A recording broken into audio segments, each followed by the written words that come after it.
We both went in favor of Gadzhi Omargadzhiev, but Caio Borralho gets the victory, and he does it in pretty dominant fashion. Whether or not you agreed with his technical unanimous decision, he was winning that fight. He was beating the brakes on Omargadzhiev, and the way that he did it was surprising to me because I thought that for Gadzhi, the game plan was get him to the ground, hold him.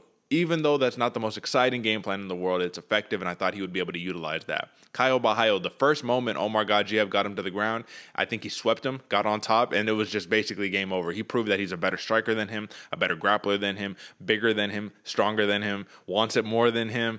I mean, he's probably, I'm better looking than you, I'm this, I'm that. He probably went down the whole entire line, brother. And it was very impressive to me because Caio Borralho had and this is the thing, he fought Aaron Jeffries on Dana White Contender Series, and Aaron Jeffries is so good, and I wanted to point this out on the pre-show, but I was like, maybe I'm thinking too high of Aaron Jeffries, but it was a very boring-ish decision win, even though it was kind of dominant, right, but he got the job done, and he wasn't awarded a contract that night, because it was like, he didn't get the finish, it was kind of so-so decision win, but that was a big win, and now it translated, now that he's in the UFC, so he ended up only outstriking Omargadzhiev 63-61 in terms of total strikes, but 31-12 in terms of significant strikes. Talk to me about the performance real fast, brother.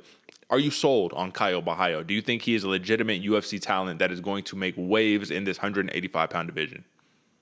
Maybe not sold, but my interest has definitely peaked, man. Because Borralho came in a wrecking ball, bro. Miley Cyrus, 2012, something like that. Either way, dude, this dude came in and I thought Gadzhi was gonna have at least something to give him on the ground, man. But every single time, whether it was the first or the second round, anytime it hit the mat, Borralho came around, used the momentum against Gadzhi, and was able to flip the script, get either to the top dominating position, to the back, wherever it was. He was controlling all around, Eric. Like you said, man, he looked better, he's faster, he smells better. He was listing off everything, man.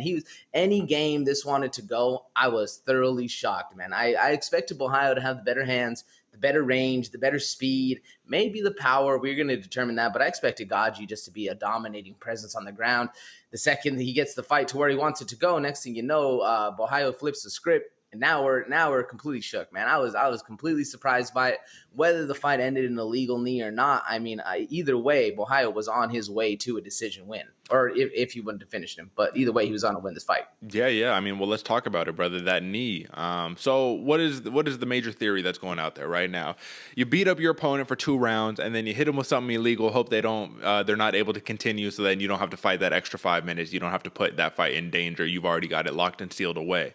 Now, if this sets a precedent, and this is something that more fighters start trying to do, right? You might start noticing more illegal shots happening in that 3rd round, then we might have a problem. I don't think this is going to be a real problem because I honestly don't think any of this stuff was intentional. This was one of those weird ones where Gadzhi got caught playing the game. And what is the game? The new rule set or whatever, unified rule set is you can have 2 feet down, you could tripod. You could have 2 feet down and put your hand down, and you're considered a downed opponent. Well, in that kind of mix him up of you're trying to knee this dude in the head, and he's playing the game and putting his hand down, and then you play the game, you get caught, and he got kneed in the head, and he wasn't able to continue. So not only did you lose, you then got finished, even though it's technically a unanimous decision, but either way. So who do you fault more, Borralho or Omargadzhiev for playing the game?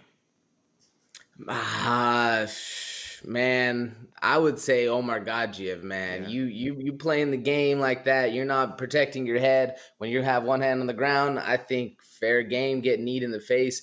And it's just the part to me, I mean, I've heard a lot of fighters talk about this, is the intent. They're saying that the intent behind it. I mean, he intended to throw a knee to the head. He just didn't intend for the other guy's hand to be on the ground. So it's such a weird thing. But and it's crazy because the precedent behind everything. Yeah, this one happened in the 3rd round, so we were able to judge it a scoring, technical decision. But you go back to the Jan Sterling #1. It just didn't make it far enough rounds, so that's why we didn't do a technical decision. It's so interesting, man. So crazy how just one, a minute or 2 can shift the decision, and big implications as well. What do you have to say? So for context for the Jan Sterling fight, it wasn't that it wasn't enough time because it was the 4th round when that knee took place. It was the intent behind it. So the referee, it's up to their discretion, and the referee did let Jan know right before that, hey, Like, not, but can't do that illegal shit. Like, don't do that illegal shit, right? And then he throws the knee, and then you're like, I just fucking told you. And then you do it. All right, brother, you're disqualified. We're out of here. For this one, there was no prior warning, no nothing like that. It just happened. So very similar to the Martin Boudet versus Barnett, right, earlier in the night, where he just hit him with some elbows in the back of his head, and they were like, well, it wasn't intentional, but it's like, but he was trying to hit him in his head. In the back of it, I don't know. Either way, Caio Borralho, he impressed, brother. I think that's the main takeaway here. He definitely impressed. I would like to see him against somebody who is not a UFC debutant in his next fight. Line him up against somebody. I mean, the middleweight division is stacked, brother. Obviously not somebody ranked, but there's a lot of competition out there for him. This was the performance that he needed, though, that shut everybody up performance, because I don't think a lot of people were sold off him coming off of the Contender Series, which is the reason why I picked against him. I thought he'd be able to get controlled on the ground, and that was it. He got the job done. Shout out to you, Caio Borralho. Big win in our co-main event, brother. I mean, listen, did it live up to the expectation of co-main event? Not really. Yeah. Not really. I was honestly kind of surprised it was even there. Yeah, I would have taken the Baeza Fialho or the Bueno Silva Yanan fight probably over this one. But either way, a win is a win.